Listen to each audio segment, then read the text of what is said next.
আমি যতই বলি ভূত নেই, ওসব স্রেফ গাঁজার কলকে, কেসটা ততই চেঁচাতে থাকে।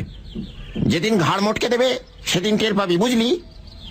আরে যা যা, একটা চিনে বাদামের খোলা ছাড়াতে ছাড়াতে আমি বললাম, রেখে দে তোর ভূত, আমার কাছে এসেই দেখুক না বাছাধন, আমি নিজেই তার ঘাড় মটকে দেব। কেসটা চেঁচাতে লাগলো, দেখা যাবে দেখা যাবে, যেদিন আম গাছে এক ঠ্যাং আর দূরের তাল গাছের মাথায় আর একটা ঠ্যাং চাপিয়ে সামনে এসে দাঁড়াবে, সেদিন আর চেয়ে ভ্যা করতে হবে না, বুঝলি? এখন ঘুঘু দেখেছিস, তখন ফাঁদ দেখবি। তুই পাষণ্ড, তুই নাস্তিক। আমি বললাম, হতে পারে, তাই বলে তুই অমন ষাঁড়ের মতো চেঁচাবি এর মানে কি? কেসটা রাগে ভোঁ ভোঁ করতে করতে উঠে যাচ্ছিল। এমন সময় বাঞ্ছা কোত্থেকে এসে তার হাত চেপে ধরল, বললে, আহা হা হা, চড়ছিস কেন? সবাই তো পেলা হতভাগার মতো নাস্তিক নয়। আমি নিজে বলছি, সচক্ষে ভূত দেখেছি আমি, সত্যি। কেসটার হাসি গাল ছাপিয়ে কান পর্যন্ত গিয়ে পৌঁছল। আমি বললাম, বাজে বাজে?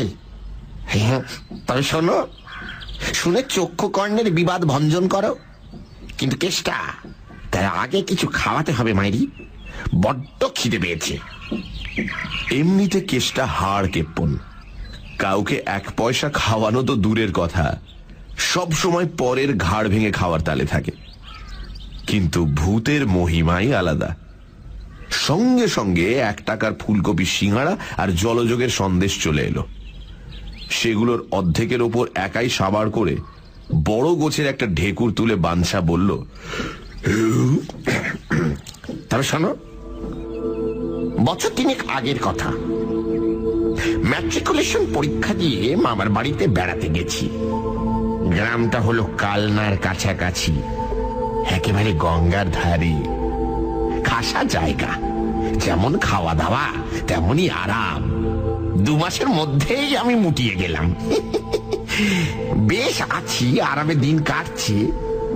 এমন সময় এক অঘটন। পাশের বাড়ির হরি হালদার এক বর্ষার রাতে পটল তুলল। এই লোকটা যতদিন বেঁচে ছিল, গ্রাম শুদ্ধ লোকের হাড় মাংস একেবারে ভাজা ভাজা করে রেখেছে। বাজখাই গলা, খিটখিটে মেজাজ, বাড়িতে কাক বসলে হাট ফেল করত, বেড়ালে কুকুরে পর্যন্ত বাড়ির ত্রিসীমানায় ঘেঁষত না। বউটা আগেই মরেছিল। ছেলেটা কোথায় জব্বলপুরে না জামালপুরে যুদ্ধে চাকরি নিয়ে চম্পট দিয়েছিল। বাড়িতে বুড়ো একা থাকত, তার মস্ত একটা ফলের বাগান ছিল, সেটাই পাহারা দিত। এমন বিতিকিচ্ছি লোক যে বিতিকিচ্ছি সময়ে মারা যাবে তাতে সন্দেহ কি? সেদিন বেশ মিঠে মিঠে বৃষ্টি নেমেছে ঝিমঝিম করে, পেট ভরে মুগের ডালের খিচুড়ি আর ইলিশ মাছ ভাজা খেয়ে বিছানা নিয়েছি। এমন সময় ডাক এলো, মরা পড়াতে যেতে হবে। আমি খপ করে বাঞ্ছার কথায় বাধা দিয়ে বললাম, ওসব পুরনো গল্প, পত্রিকার পাতায় গন্ডা গন্ডা ওরকম গল্প বেরিয়ে গেছে। বাঞ্ছা ভ্রুকুটি করে বললে, আরে আগে শোন না বাপু, পরে যত খুশি বকর বকর করিস। কেষ্টা বললে, ঠিক। তারপর এমন চোখ পাকিয়ে আমার দিকে তাকালো, সে বামুন হলে নির্ঘাত ভস্ম করে ফেলত। বাঞ্ছা বলে চলল, কি আর করি, বেরুতেই হলো। পাশের বাড়িতে একটা লোক মরে পড়ে থাকবে, এটা তো কোনো কাজের কথা নয়, যতই খিটখিটে বদঘট লোক হোক না কেন। মানুষ হিসেবে একটা কর্তব্য আছে তো। বেরিয়ে দেখি আমরা মাত্র 4 জন। ডাকাডাকি করেও কারো সাড়া মেলেনি। কেউ কাঁপা গলায় বলেছে জ্বর হয়েছে, কেউ কাতরাতে কাতরাতে জবাব দিয়েছে কান কটকট করছে। কাজেই আমাদের 4 জনকেই কাঁধ দিতে হলো। 2 জনের 2 হাতে 2টো লণ্ঠন ঝুলতে ঝুলতে চলল, আর কাঁধে দুলতে দুলতে চলল মরা। মুখুজ্জেদের নরেশ আক্ষেপ করে বললে, জ্যান্ত বুড়ো জ্বালিয়ে মেরেছে, মরেও একখানা খেল দেখিয়ে গেল। কিন্তু কি আর করা যাবে, উপায় তো নেই। সেই টিপি টিপি বৃষ্টি আর সনসনে হাওয়ায় বর্ষা পিছল রাস্তা দিয়ে এগিয়ে চললাম আমরা। চারদিকে কালির মতো অন্ধকার, গাছপালাগুলো সেই অন্ধকারে এক একটা বিশাল দৈত্য দানার মতো মাথা নাড়ছে। বিদ্যুতের চমকানিতে চোখে ধাঁধা লেগে যাচ্ছে। মাঝে মাঝে পথ ভুল করে পাশের খানার মধ্যে গিয়ে পড়ছি আমরা। বৃষ্টির ছাটে চটচট করে ফাটছে লণ্ঠনের চিমনি। পা পিছলে যেতে চাইছে। ঠান্ডা হাওয়ায় বৃষ্টির ঝাপটা লেগে চোখ জ্বালা করছে। ভোগান্তি আর কাকে বলে?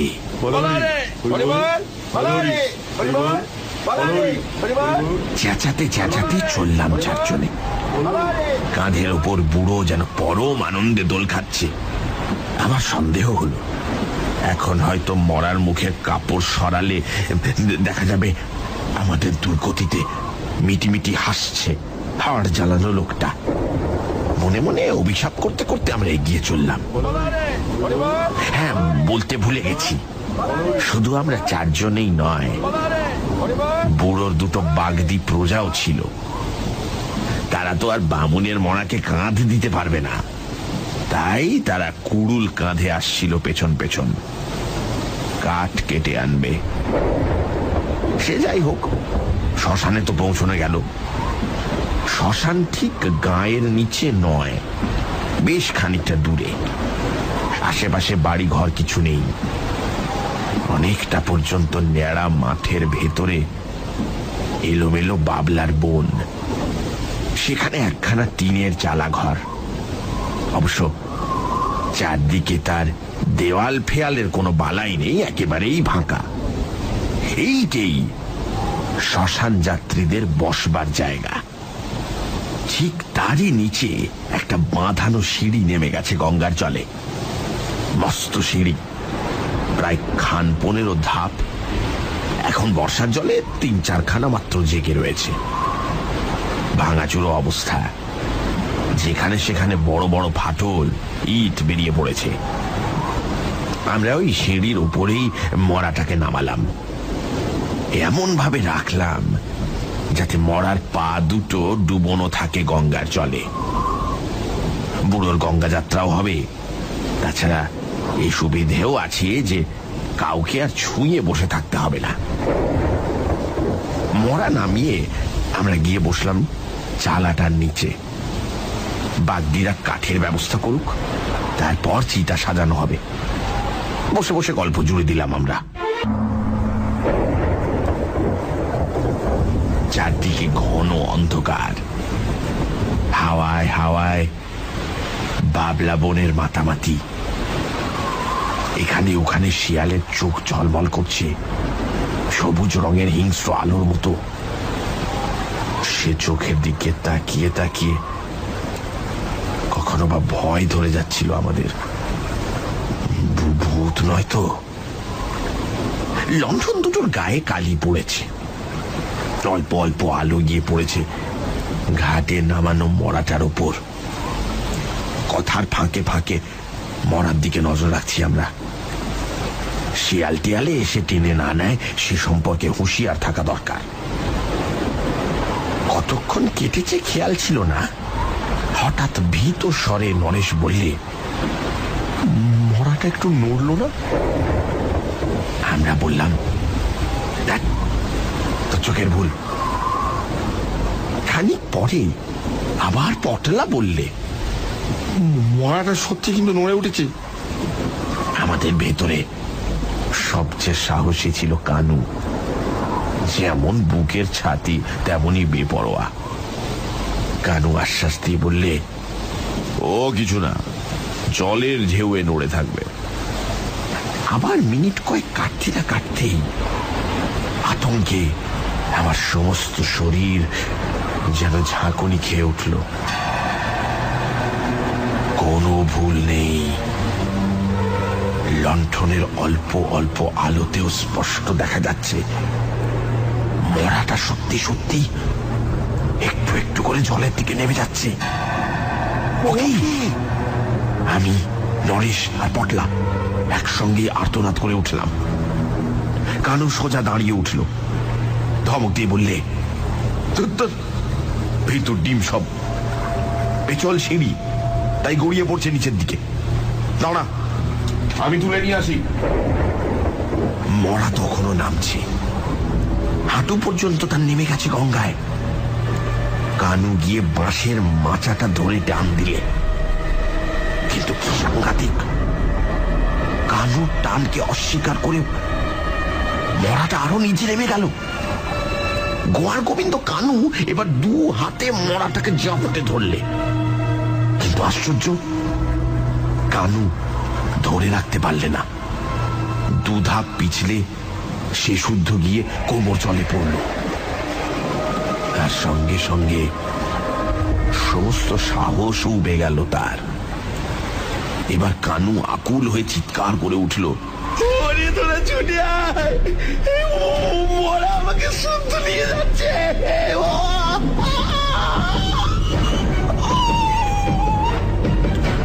ততক্ষণে বুকে আমাদের আর রক্ত নেই, জল হয়ে গেছে। আমরা চিৎকার করে বললাম, মরা ছেড়ে দাও, মরা ছেড়ে দাও, মরা ছেড়ে দাও, মরা ছেড়ে দাও। কানু বললে, পারছি না, পারছি না। আমরা ছুটে গেলাম, চিপে ধরলাম কানুকে। তারপর যা শুরু হলো সে কথা ভাবতে আজও আতঙ্কে মাথার চুল খাড়া হয়ে ওঠে। ওই হাড্ডিসার মরাটার গায়ে সে কি অমানসিক শক্তি! একদিকে আমরা চারজন, অন্যদিকে মরা একা। আমাদের সকলকে অনায়াসে তুচ্ছ করে সে জলের মধ্যে টেনে নিয়ে চলল। ঠান্ডা জল আমাদের কোমর ছাপিয়ে পেট পর্যন্ত উঠল, তারপরে সে পৌঁছল বুক পর্যন্ত। তারপর আমরা পরিষ্কার বুঝতে পারছি, আর আমাদের আশা নেই। এই মরা আমাদের টেনে নিয়ে চলেছে গঙ্গার অতল জলে। সেখানে আশ্চর্য একটা ভয়ঙ্কর অবস্থা। সমস্ত জ্ঞান গম্যি যেন লোপ পেয়ে গেছে আমাদের। একটা আচ্ছন্নতার ঘোরে যেন মরিয়া হয়ে মরার সঙ্গে টাগ অফ ওয়ার চালিয়ে চলেছি আমরা। অথচ বেশ বুঝতে পারছি আমাদের জয়ের কোনো আশা নেই। অপদেবতার অমানসিক শক্তির কাছে আমাদের সমস্ত চেষ্টাই নিরর্থক। আর সবচাইতে ভয়ানক, মরা ছেড়ে দিয়ে যে উঠে আসব সে ক্ষমতা আমাদের নেই। কানু মরাকে ছাড়তে পারছে না, আমরা ছাড়তে পারছি না কানুকে। যেন কি একটা মন্ত্র বলে সে আমাদের তার শরীরের সঙ্গে আটকে নিয়েছে, যেন হিপনোটাইজ করে ফেলেছে সকলকে। বুক জল ক্রমশ গলা জলে পৌঁছেছে, আর দেরি নেই মৃত্যুর। চারদিকে গঙ্গার অন্ধকার কালো চলে, যেন শুনতে পাচ্ছি শয়তানের হাসির খিলখিল শব্দ। সেখান থেকে প্রেতপুরীর অন্ধকার জগৎ।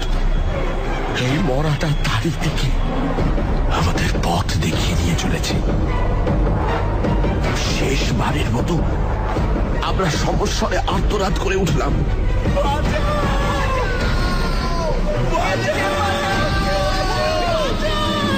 ঠিক এমন সময় কাঠের বোঝা নিয়ে আসছিল বাগদিরা। আমাদের চিৎকার শুনে তারা এসে ঝাঁপ দিয়ে পড়ল। ছিলাম 4 জন, হলাম 6 জন।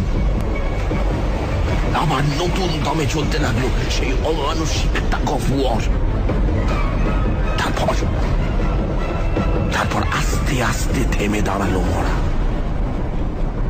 আস্তে আস্তে আমরা জয় লাভ করতে লাগলাম। ক্রমশ মরা আমাদের আয়ত্তের মধ্যে এসে পৌঁছতে লাগলো।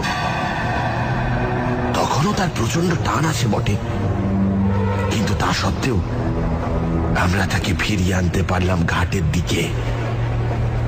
গলা জল থেকে বুক জলে, সেখান থেকে কোমর জলে, সেখান থেকে হাঁটু জলে, তারপর ওদিকের টানটা জড়াম করে ছেড়ে গেল। সঙ্গে সঙ্গে একেবারে ছিটকে এলো উপরে, আর আমরা 6 জন হুড়মুড় করে ওর ঘাড়ে ডিগবাজি খেয়ে পড়ে গেলাম। আর বুস, ঠিক তখনই ঘাটের উপর জলের মধ্যে দেখা দিল। বাঞ্ছা থামলো। আমরা রুদ্ধশ্বাসে শুনে যাচ্ছি এই অতি ভয়ঙ্কর কাহিনী। একসঙ্গে বলে উঠলাম, কি ভেসে উঠল? ধীরে সুস্থে বাঞ্ছা বলল, আর কি, প্রায় 1.5 মণ। 1.5 মণ? কি 1.5 মণ কি? আকুল স্বরে কেষ্টা প্রশ্ন করল। আমাদের কালনার গঙ্গার বিখ্যাত অতিকায় কচ্ছপ, সেই বেটাই। আমি হো হো করে হেসে উঠলাম। কেষ্টা থড়াক করে লাফিয়ে উঠল। মিথ্যে বাটি বেটা জচ্চর। বাঞ্ছা বললে, হতে পারি, কিন্তু আজ বেড়ে খাইয়েছিস কেষ্টা। ভূতের জয় জয়কার হোক তোর। নিরুত্তর কেষ্টা হন হন করে নেমে গেল রাস্তায়।